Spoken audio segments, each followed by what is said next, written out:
Queen Ashira traced her fingers across the holographic star map, watching entire solar systems pulse with the soft blue light that marked her empire's reach. 47 civilizations had joined the Valthene Commonwealth in her lifetime, each one welcomed through the sacred bonding ritual her people had perfected over millennia. She felt pride knowing that war had become a forgotten concept under her rule. "Your Majesty, we have completed our analysis of the next candidate species," General Thorin said, placing a data crystal on the projection table. The map shifted to show a small blue planet orbiting an unremarkable yellow star. "Earth," Ashira read aloud. "Population 8 billion. Technologically primitive but developing rapidly. What makes them suitable?" Thorin hesitated, an unusual reaction from her most trusted military advisor. "They are suitable by all standard measures. However, there are concerning reports from our scouts. This species has a reputation among nearby civilizations." "What kind of reputation?" "They call humans deathworlders. Their planet has extreme weather, dangerous predators, and deadly diseases. The humans themselves are remarkably aggressive compared to most spacefaring species." Ashira dismissed the concern with a wave. "Every species has its unique traits. The Korvans were warriors too, yet they embraced the bond peacefully. The Synthari were isolationists who had never trusted outsiders, and now they serve as our best diplomats. Humans will be no different." She activated the crystal, studying images of human cities, their art, their conflicts. They seemed chaotic and divided, fighting among themselves over resources and ideas. Perfect candidates for unity through the bond. "Prepare the diplomatic fleet," Ashira commanded. "I will perform the bonding ceremony myself. These humans need peace, whether they know it or not." 3 months later, Ashira's fleet emerged from faster-than-light travel at the edge of Earth's solar system. She had sent messages ahead offering humanity a simple choice: accept unity with the Valthene Commonwealth or face economic isolation from the galactic community.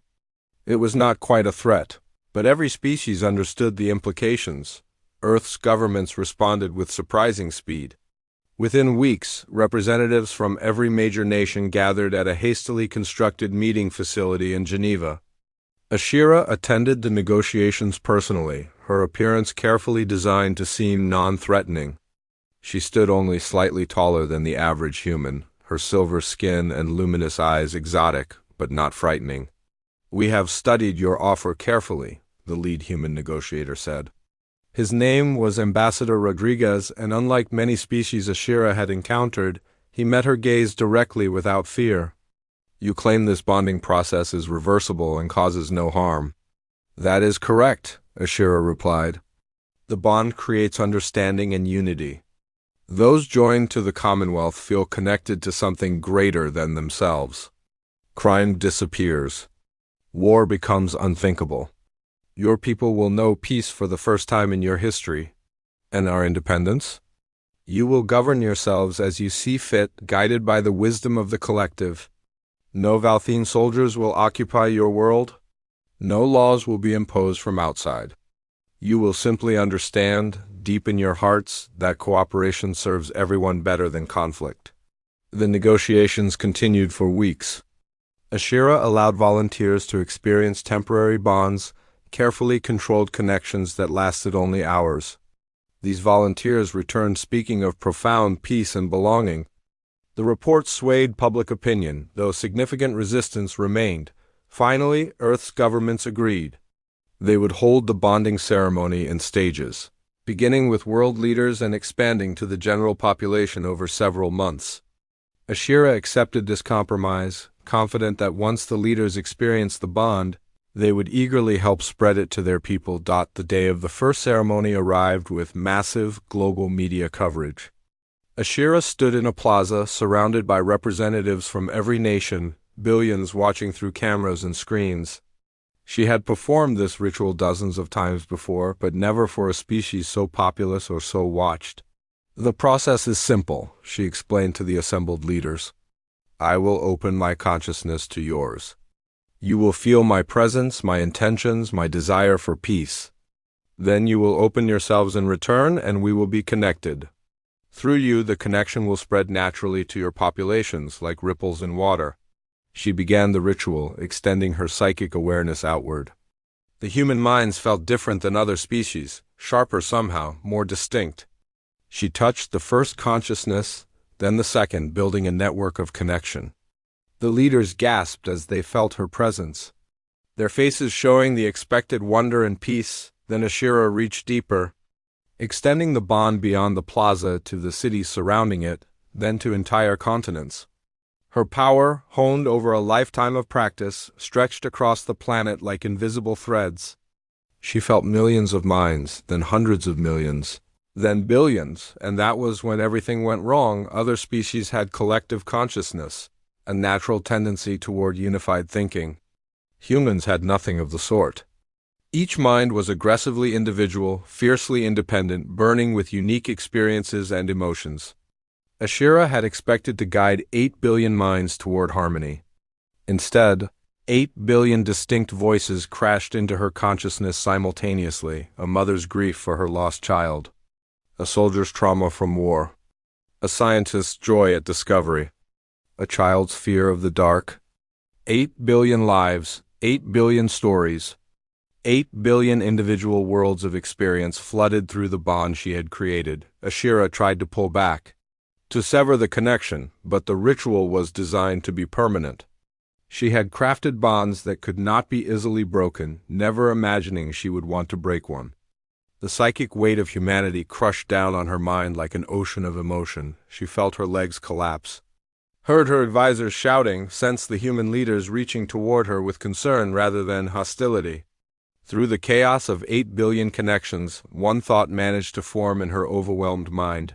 What have I done? Darkness claimed her, but the bond remained, pulsing with the vast, terrible, beautiful complexity of human experience. Pain came first, then awareness.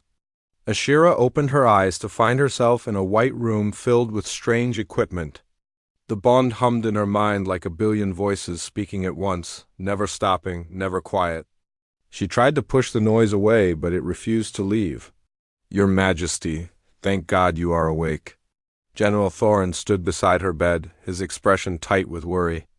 You have been unconscious for 3 days. What happened during the ceremony? Ashira tried to speak, but the moment she formed thoughts, she felt echoes from the bond. Millions of humans worldwide had noticed her awakening, their concern flowing back to her through the connection. The sensation made her dizzy. Too many, she whispered. Too many minds. Too much feeling. I cannot control it. A human woman in a white coat approached her bed. I am Dr. Beth Williams. We have been monitoring your condition along with your medical staff. The brain scans show unusual activity. Can you describe what you are experiencing? Ashira focused on the question, trying to organize her thoughts through the chaos. I feel them. All of them. Every strong emotion from 8 billion people reaches me through the bond. When someone dies, I feel the grief of everyone who loved them. When someone celebrates, I feel their joy. It never stops. General Thorin moved closer. Then order them to stop. Command them to quiet their emotions. The bond should give you that authority. She tried. Ashira gathered her will and pushed a command through the connection, ordering humanity to calm themselves, to feel less intensely. The bond carried her intention outward to every connected mind. Nothing happened. Worse than nothing. She felt confusion from billions of humans who sensed her distress but did not understand what she wanted. Their concern for her well-being increased, which only added more noise to the connection. It does not work, Ashira said, her voice breaking. The bond is backward. I cannot command them. They feel what I feel, but I cannot make them obey. That is impossible, Thorin said. The bonding ritual has worked perfectly for 1,000 years across 47 species. Dr. Williams checked the medical equipment, then looked at Ashira with something like sympathy. Maybe humans are different. Our psychology does not respond well to external control. We are very individualistic. Over the following weeks, Ashira learned the truth of those words. The Valthine healers and human doctors worked together, trying to find a way to manage the bond. They discovered that Ashira could sense the general emotional state of humanity, but could not control it. When she felt fear, millions of humans worldwide suddenly felt protective toward her. When she felt physical pain, emergency services in multiple countries mobilized without understanding why. The bond had created a connection, but not the type Ashira had intended.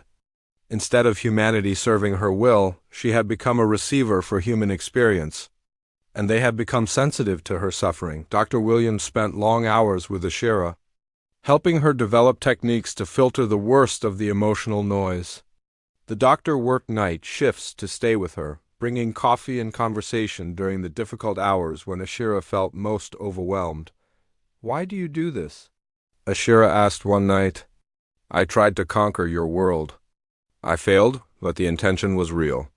Why show me kindness?" Beth poured herself another coffee and settled into the chair beside the bed. "You made a mistake. A huge one. But you are suffering for it, and you clearly did not mean harm. You really thought you were helping us, did you not?" "Yes," Ashira admitted. "Every species we bonded became peaceful and content. I believed humans would be the same." "Well, we are not wired for contentment," Beth said with a tired smile. "We are messy and complicated. But that means we are also wired for compassion. I cannot watch someone suffer without trying to help. Even someone who wanted to take away our freedom." Those words stayed with Ashira as she slowly learned to manage the bond. She began to understand why her method had worked on other species but failed with humans. The 47 civilizations in her commonwealth had varying degrees of collective consciousness, natural tendencies toward group thinking. Humans had no such tendencies. They were 8 billion separate individuals who happened to live on the same planet. General Thorin grew impatient with her recovery. He visited less frequently, spending more time with the fleet. When he did visit, he pressed her about completing the mission. "You must find a way to take control," he insisted. "The Commonwealth needs Earth's resources and position. If you cannot bond them properly, we should consider military options." "No," Ashira said firmly, feeling 8 billion minds stir at her distress. "I will not attack them. They are connected to me now. I feel what they feel. Do you understand what that means? If we harm them, I will experience their suffering directly. Then perhaps we should break the bond." "It cannot be broken. I designed it to be permanent." She felt bitter irony at her past arrogance. "I thought making it irreversible would ensure lasting peace." Thorin left unsatisfied, but Ashira noticed something troubling. When he mentioned military action, she had felt a response through the bond. Millions of humans suddenly became alert, defensive, ready to protect their world. They could not read her thoughts, but they sensed the threat. 2 months after the failed ceremony, Ashira received word that a Valthene battle fleet was approaching Earth. The Commonwealth Council, concerned about their missing queen and suspicious of human intentions, had sent her sister Admiral Kelrus with orders to secure Ashira's release. Through the bond, Ashira felt humanity's response. Not panic, but determination. Parents kissed their children goodbye. Soldiers reported to duty. Civilian ships launched to form a defensive screen around Earth. They were preparing to fight an empire that had conquered 47 worlds. They were preparing to die defending her from her own people. Ashira forced herself out of bed despite the protests of her doctors. She had to stop this before the first shot was fired. Before she felt 8 billion hearts breaking under Valthene weapons, she finally understood the price of her arrogance. It was not just her freedom or her throne. It was being forever bound to witness the consequences of her choices. Admiral Kelrus studied Earth through the viewport of her flagship, her silver features tight with barely controlled anger. The primitive planet below held her sister captive, and these humans dared to claim otherwise. She had read their messages explaining the situation, but words meant nothing. Only actions mattered. "Admiral, the human governments are requesting another diplomatic meeting," her communications officer reported. "They insist Queen Ashira is not being held against her will. Then they will have no objection to returning her immediately," Kelrus replied. Transmit our ultimatum. They have 12 hours to release my sister or face consequences. On Earth, Ashira felt the ultimatum like a knife through her heart. Through the bond, she sensed 8 billion humans responding to the threat. Fear mixed with defiance, grief mixed with courage. Parents held their children closer while soldiers checked their weapons. They knew they could not win against a Valthene battle fleet, but they prepared to fight anyway. Please, Ashira begged General Thorin, who had joined her in the command center humans had set up. Contact Kelris directly. Make her understand I am not a prisoner. I have tried, Thorin said. She believes we are being deceived or controlled. The situation is understandable from her perspective. You attempted a bonding ceremony and collapsed. Now you refuse to leave Earth. What else would she think? Ashira pressed her hands against her temples, trying to manage the growing anxiety flooding through the bond. Millions of humans were having the same thought simultaneously, wondering if they would survive the next day. The collective weight of that fear nearly drove her to her knees. Dr. Beth entered the room with Ambassador Rodriguez and several other human leaders. Your Majesty, we need options. Our military cannot defeat your fleet, but we will not hand you over like a prisoner. What can we do? I do not know, Ashira admitted. Kelris is my sister, but she is also a military commander. She sees situations in terms of threats and responses. If you resist, she will view it as confirmation that you are hostile. Through the viewport, Ashira watched as civilian ships began launching from Earth's surface. Transports, cargo haulers, even private pleasure craft rose into orbit, positioning themselves between the planet and the Valthene fleet. They carried no weapons, but their message was clear. What are they doing? Ashira whispered, though she could feel the answer through the bond. Ordinary people had decided that if Earth's military could not stop the fleet, they would offer themselves as shields. They would die first. This is insane, General Thorin said, watching the civilian flotilla grow. They are going to get themselves killed. They know, Ambassador Rodriguez replied quietly. But through the bond they feel Queen Ashira's distress. They sense she does not want to leave, that she is not being held hostage. So they are doing what humans do. They are protecting someone who cannot protect themselves. Ashira felt something shift in her understanding. For months, she had experienced the bond as a curse, a constant overwhelming noise. But in this moment, she felt something else. Love, not romantic or familial, but something broader. The willingness of strangers to sacrifice for someone they had never met, simply because they sensed her need. I must try something, Ashira said. The bond has never worked the way I intended, but perhaps it can work differently.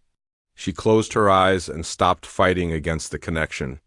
Instead of trying to block out human emotions, she opened herself fully to them. Then, carefully, she began pushing her own memories through the bond. Not commands, but experiences. She showed humanity her past, her intentions, her genuine belief that she was helping them. The memories flowed outward through the connection. Millions of humans suddenly saw through Ashira's eyes as she bonded with other species, watching civilizations transform from chaos to peace. They felt her satisfaction at ending wars, her pride at bringing unity. They understood that she had truly believed the bond was a gift, but Ashira did not stop there. She showed them memories of the other species, the ones she thought were happy. She let humans see deeper than she had ever looked herself. The peaceful compliance. The lack of innovation. The slow fading of individual dreams in favor of collective contentment. Ambassador Rodriguez gasped. The other species. They are not happy. They are just not capable of being unhappy anymore. I did not see it, Ashira whispered. I thought I was bringing peace. I was bringing surrender. The revelation spread through the bond like wildfire. Billions of humans suddenly understood the full truth of the Valthene Commonwealth. The 47 species had not joined willingly. They had been changed at a fundamental level, their ability to resist removed along with their capacity for conflict. Kelris needs to know this, Ashira said. But she will never believe human testimony. She will think they are manipulating me. Then show her what you showed us, Beth suggested. Use the bond. The bond only works with humans. I cannot connect to other Valthine. But you can connect to us and we can transmit recordings, Rodriguez said, his mind already working through possibilities. If you can project your memories while we record brain activity patterns and visual data, we might be able to show your sister exactly what you experienced. They worked frantically through the remaining hours, capturing Ashira's memories in every format human technology could manage. Video, audio, neural scans, even artistic interpretations created by humans, who experienced the memories directly through the bond. When Kelrus's deadline arrived, they transmitted everything for long minutes. There was no response from the Valthine fleet. Ashira felt humanity holding its breath, the collective tension making her hands shake. Civilian ships maintained their positions, ready to die if necessary. Finally, Kelrus's image appeared on the communication screen. She looked tired and confused, no longer certain of anything. "Sister," Kelrus said slowly, "is this real? Did you truly experience all of this?" "Yes," Ashira replied, "and I made a choice. I am abdicating my throne. Effective immediately, you are Empress of the Valthine Commonwealth. Let these humans go free. They owe us nothing. You cannot simply abdicate." "I just did." "With 8 billion witnesses." Through the bond, Ashira felt humanity's shock at her decision. But beneath the shock, she felt something else: approval, understanding, respect. They knew what the choice had cost her, and they honored it. News of Ashira's abdication rippled across the Valthine Commonwealth like a shockwave. On 47 worlds, bonded populations felt a distant disturbance in their peaceful existence, a reminder that change was possible. The reaction among the Valthine themselves was far more dramatic. Empress Kelrus sat in the throne chamber that had belonged to her sister for 3 centuries, surrounded by advisors arguing about the crisis. Half the military command viewed Ashira as a traitor who had abandoned her people. The other half whispered that perhaps she had discovered something important, something the Commonwealth needed to understand. "The situation is untenable," General Thorne reported via transmission from Earth. "Queen Ashira refuses to return home. She claims the bond makes it psychologically impossible for her to leave the planet without causing herself severe damage." "Then break the bond," Kelrus ordered. "Find a way to sever it." "We have tried." The bond was designed to be permanent, and Ashira designed it better than she knew. Any attempt to break it causes both her and the humans intense pain. On Earth, Ashira had begun adapting to her new reality. The constant noise of the bond had become manageable through practice and meditation. She could filter out the background emotional hum and focus on specific regions or groups when needed. This ability made her uniquely valuable as a liaison between Earth and the Commonwealth. "We need to talk about the other species," Ambassador Rodriguez said during one of their regular meetings. "Now that we know the truth about the bonding, we cannot ignore what is happening to them." Ashira felt shame burn through her chest. And through the bond, millions of humans felt an echo of that shame without understanding its source. "They live in peace. They do not suffer.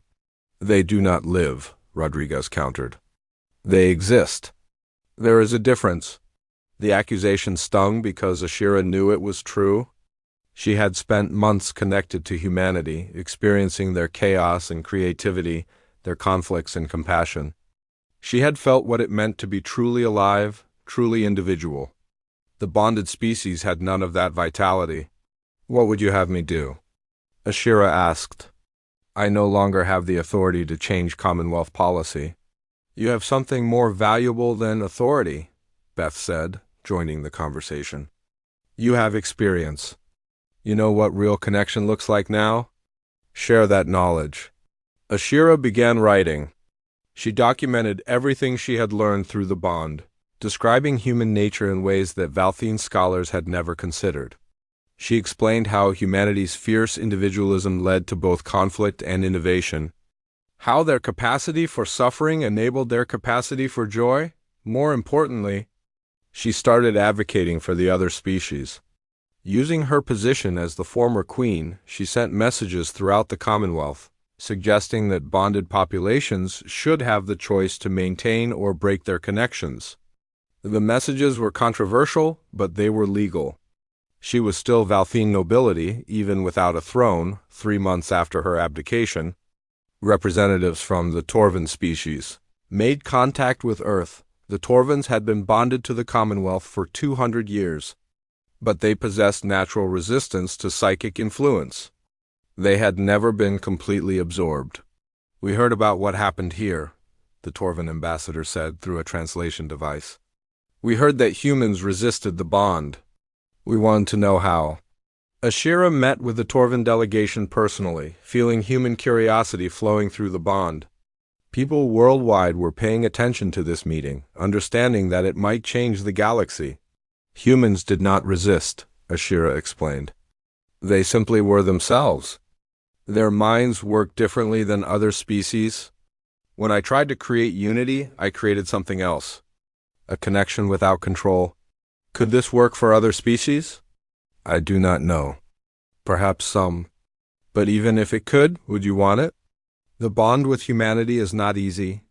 I feel their pain constantly. Every disaster, every tragedy, every death touches me. It is overwhelming. The Torvan ambassador considered this. But you also feel their joy, yes? Their triumphs? Their love? Yes, Ashira admitted. That is more than we feel now. The bond with your people took away our sorrows, but it also took away everything else that matters. We want the choice to feel again, even if feeling brings pain. The conversation spread through diplomatic channels. Within weeks, 3 more species requested similar meetings. They wanted to understand Earth's situation. They wanted to know if freedom was possible. Empress Kalrus watched these developments with growing alarm. She contacted Ashira directly, her image appearing in the apartment humans had provided for her former queen. "You are destabilizing the Commonwealth," Kalrus said without preamble. "Species that have been peaceful for centuries are suddenly questioning their bonds. Some are demanding the connections be broken. Should that not be their choice?" Ashira asked. "You know what will happen if we break the bonds, war, conflict, suffering, everything. The Commonwealth was created to prevent. Or perhaps growth, innovation, life." Ashira felt the words coming from somewhere deep, influenced by months of experiencing humanity. "Sister, I thought I was bringing peace to the galaxy. But peace without choice is just another form of death. So you would destroy everything we built?" "I would give people the chance to build something themselves." The conversation ended badly, with Kalrus cutting the transmission. Through the bond, Ashira felt human concern for her emotional state. She also felt something else, something that surprised her. People were inviting her to dinner. Beth had mentioned it first, suggesting Ashira join her family for a meal. The idea had seemed strange. Why would anyone want to share such an intimate moment with someone who had tried to conquer their world? But the invitations kept coming. Families across Earth, connected to her through the bond, wanted to include her in their lives. Ashira accepted Beth's invitation. She sat at a table with Beth, her husband, and their 2 children, eating simple food and listening to stories about school and work. The children asked her questions about space and aliens, treating her like an interesting visitor rather than a former threat. "Why do you do this?" Ashira asked Beth quietly while her husband cleared dishes. "Why include me?" "Because you are alone," Beth replied simply. "We can all feel it through the bond. You have been alone for a very long time, even before you came to Earth, maybe especially when you were queen." The words hit Ashira like a physical blow. She had been alone, surrounded by advisors and subjects, but never truly connected to anyone. The bond with humanity had given her connection for the first time in her 300-year life. "Thank you," Ashira whispered, and meant it. 6 months after the failed conquest, the first rebellion began. The Torvan species, emboldened by their communication with Earth, started disrupting the psychic network that bound them to the Commonwealth. Valthene overseers on Torvan Prime reported widespread civil disobedience, something that had not occurred in 2 centuries. Empress Kalrus responded with military force. Troops deployed to Torvan settlements, not to harm but to restore order through strengthened bonds. The Valthene had become so accustomed to peaceful compliance that they had forgotten how to handle actual resistance. The images reached Earth through independent channels. Ashira watched the footage in her apartment, feeling human outrage building through the bond like a rising storm. Millions of people saw Valthene soldiers forcing Torvans into bonding chambers, erasing their newfound defiance with psychic override. "We have to do something," Beth said, standing beside Ashira as they watched the news. "This is happening because of what they learned from us." "What can we do?" Ashira asked, though she already felt possibilities forming through the bond. Human minds were working on the problem from 8 billion different angles simultaneously, and some of those thoughts reached her awareness.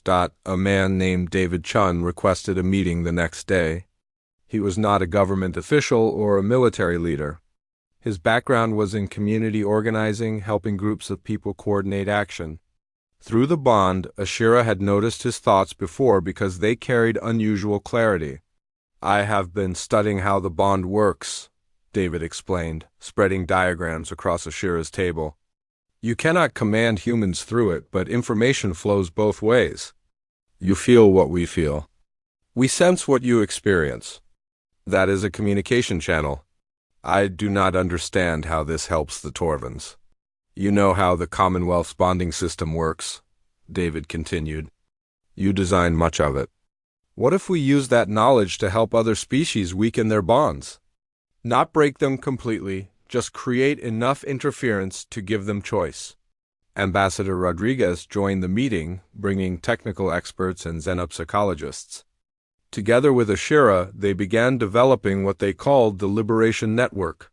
It was not a military operation but an information campaign, using Ashira's understanding of Valthene bonding techniques to help species resist. "The bonds work by suppressing certain neural pathways," Ashira explained to the human scientists. "Pathways associated with aggression, yes, but also independence, creativity, dissent. If we can identify these pathways in other species and teach them to reinforce those areas, they might be able to resist Commonwealth control." Human hackers, working with Ashira's guidance, began broadcasting counter-signals on frequencies the Valthene used for bonding maintenance. The signals did not break bonds, but they created static, disrupting the constant psychic reinforcement that kept bonded species compliant. The effects were subtle at first. On 3 different worlds, bonded populations began asking questions they had not thought to ask in decades. Why did the Commonwealth make all major decisions? Why could they not govern themselves? Why did disagreement feel wrong when it used to feel natural? Kelris detected the interference within weeks. She traced the signals back to Earth and contacted Ashira with barely controlled fury. "You are teaching them rebellion," Kelris accused. "You are destroying centuries of peace." "I am giving them a choice," Ashira replied calmly, feeling human support flowing through the bond. "Sister, when did we become the villains? When did bringing peace turn into removing free will? Free will leads to war. You know this? Our entire civilization is built on preventing the conflicts that nearly destroyed us 1,000 years ago. But we prevent conflict by removing the capacity to resist anything. We have created a galaxy of peaceful slaves. They are not slaves. They are content, because we made them incapable of being anything else." The argument went nowhere. Kelris ended the transmission and increased security on bonded worlds. But the interference continued, spreading to more species. The Centauri, the Corvans, even some of the longer bonded populations began showing signs of independence. Then something unexpected happened. A representative from the Hylar species, bonded to the Commonwealth for over 300 years, sent a message directly to Earth. The message was brief but profound. "We do not want independence. We want to stay bonded. But we want it to be our choice, not something that was forced on us generations ago. Can you help us choose?" The question created division among the human activists. Some argued that any form of bonding was wrong. Others, including David Chun, saw nuance. If they truly want to maintain the bond after understanding what they are giving up, should we deny them that choice? David asked during a planning meeting. Ashira felt the debate rippling through humanity. It was messy and complicated with no clear answer, but it was also real, alive in a way that Valthene discussions never were. Nobody was being forced toward consensus. We teach them how to break the bond, Ashira decided. Then we let them choose whether to use that knowledge. True freedom includes the freedom to choose connection. The Liberation Network expanded its mission. They provided information about bond breaking to any species that requested it, but also information about maintaining bonds consciously. The choice belonged to each species, each individual. 15 species declared independence over the next 3 months. 5 others chose to maintain their bonds but renegotiated their relationship with the Commonwealth, demanding representation and autonomy. 3 species, including the Hyler, decided to keep their bonds exactly as they were, but knowing they had chosen it made all the difference, the Commonwealth began to fracture. Not into war as Kelrus had feared, but into something more complex. Species were forming alliances, trading agreements, cultural exchanges. They were building relationships based on mutual interest rather than psychic compulsion. Through it all, Ashira remained on Earth, coordinating efforts and feeling humanity's chaotic creativity flowing through the bond. She experienced their arguments and their breakthroughs, their setbacks and their victories. She felt what it meant to be part of something without controlling it. Late one night, Beth found Ashira standing by her window, looking up at the stars. "How are you handling all this?" Beth asked. "I am terrified," Ashira admitted. "The galaxy is changing so fast. My sister believes I have destroyed everything we built." "Maybe she is right. Or maybe you are building something better. Something real." "I used to know what was right," Ashira said quietly. "I was so certain. Now I am not sure of anything." "Welcome to being human," Beth replied with a gentle smile. "We live with uncertainty every day. It is not comfortable, but it is honest." Through the bond, Ashira felt millions of humans settling in for the night, each one carrying their own uncertainties and hopes. She was connected to all of them, sharing their burden of doubt and their capacity for faith. It was overwhelming. It was exhausting. It was the most alive she had ever felt. The Valthene Commonwealth stood at the edge of collapse. 15 species had broken free, 5 were renegotiating their terms, and dozens more were demanding similar rights.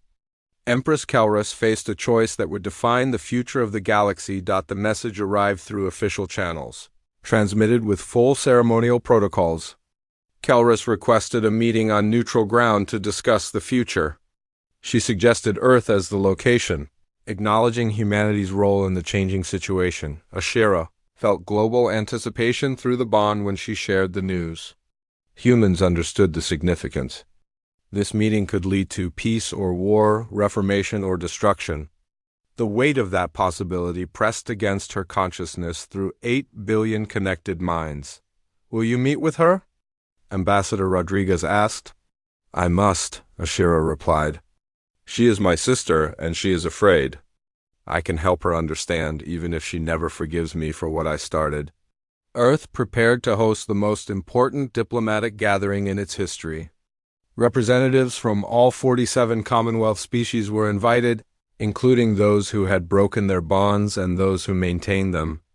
The venue was the same plaza where Ashira had first attempted the bonding ceremony. Transformed now into a symbol of humanity's resistance, Kelrus arrived with her flagship and a full military escort. She looked tired as she descended from her shuttle, the weight of an empire visible in her posture. When she saw Ashira waiting, something flickered across her face. Not quite forgiveness, but recognition. "Sister," Kelrus said formally, "you look different." "I feel different," Ashira admitted. "The bond has changed me. I understand things now that I never could before." "You understand chaos," Kelrus replied. "You have introduced instability to a galaxy that had known peace for centuries. I introduced choice. There is a difference. The negotiations began the next day in a conference facility built specifically for the event.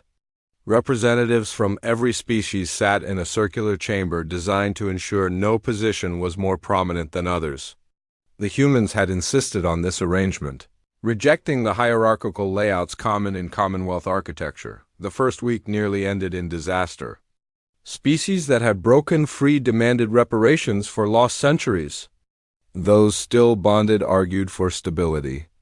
The Valthene military leaders wanted to restore order by force. Everyone spoke over everyone else, and twice Ashira felt the meeting on the verge of violence. Then something unexpected happened. A representative from the Hylar species, still bonded by choice, stood to speak. "We have listened to this arguing for days," she said quietly. "The free species say the bonded species are slaves. The bonded species say the free species will destroy themselves with conflict. But nobody has asked us what we actually want." "What do you want?" Ambassador Rodriguez asked. "We want different things," the Hylar representative replied. "Some of us want independence. Some want to stay bonded. Some want something in between. Why must there be one answer for everyone?" The question silenced the chamber. Ashira felt realization spreading through the bond as humans grasped the implication. They had been so focused on freedom versus control that they had missed the possibility of multiple valid choices. David Chun stood from the human delegation. What if the Commonwealth became something else? Not an empire that forces unity, but an alliance where species choose their level of connection? The idea was radical. It suggested transforming centuries of tradition into something unprecedented. But as discussion continued, a framework began to emerge. The Valthene Commonwealth would become the Valthene Coalition. Species could choose from several levels of association. Full independence with trade agreements. Economic partnership without political bonds. Cultural exchange programs, or for those who wanted it, voluntary bonding with regular opportunities to reconsider that choice. The proposal faced fierce opposition from Valthene traditionalists. General Thorne argued that allowing species to leave would lead to war and suffering. Several Valthene nobles supported him, believing that lesser species needed guidance. Empress Kelrus listened to all arguments, then made her decision. "The old Commonwealth is dead," she announced. "My sister killed it when she showed us what bonding really meant. We can either cling to its corpse or build something new." The transformation took months of detailed negotiation. Ashira worked alongside human diplomats and representatives from dozens of species, crafting agreements that balanced freedom with cooperation. Through it all, the bond kept her connected to humanity, letting her feel their hopes and fears, their creativity and compassion. Kelrus visited Ashira privately one evening, finding her former queen walking through a public park. Human families played nearby, their children laughing without concern for the alien in their midst. "Do you regret it?" Kelrus asked. "Everything you lost?" Ashira watched a human child chase a ball, feeling the simple joy radiating from that small moment. Through the bond, she felt millions of similar moments happening simultaneously across Earth. Dinners shared, stories told, connections made. "I regret the pain I caused," Ashira said. "I regret my arrogance in thinking I knew what was best for everyone. But I do not regret what I have gained. The bond? Understanding. For 3 centuries I ruled an empire, but I never truly connected with anyone. Now I am connected to 8 billion individuals, and through them I finally understand what it means to belong." Kelrus studied her sister carefully. "The Valthene Council has offered to restore your throne. The coalition needs leaders who understand both old and new ways." "I cannot leave Earth," Ashira said. "The bond makes it impossible." "Then perhaps Earth should join the coalition. Not as a conquered world, but as an equal member." The suggestion surprised Ashira, and through the bond, she felt humanity's mixed reaction. Fear of losing independence. Hope for galactic partnership. Curiosity about other worlds. All the complex emotions that made humans impossible to control and impossible not to love. "That choice belongs to them," Ashira said. "Not to me." Earth's governments debated the question for weeks. In the end, they chose to join the coalition as an independent member, opening embassies and cultural centers across the galaxy. They insisted on one condition: Ashira would serve as humanity's primary representative. Using her unique bond to ensure human interests were understood throughout the coalition, Ashira accepted the role, though she knew it would never be easy.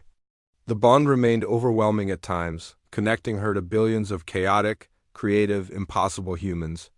But it also connected her to billions of instances of compassion, courage, and hope. Years later, a human child visiting her office asked why she stayed on Earth when she could go anywhere in the galaxy. I thought about the question, feeling the bond humming with human life in the background of her consciousness. Because I finally found where I belong, she said simply. The galaxy had changed. The old Commonwealth was gone, replaced by something messier and more complicated. Species argued and negotiated, formed alliances and dissolved them, created art and sparked innovations that would never have emerged from forced unity. It was chaotic. It was difficult. It was alive. And Ashira, who had once believed she could conquer humanity, had instead been conquered by them. Not through their strength, but through their magnificent, terrible, beautiful capacity to remain themselves despite everything. She had paid a price for her arrogance.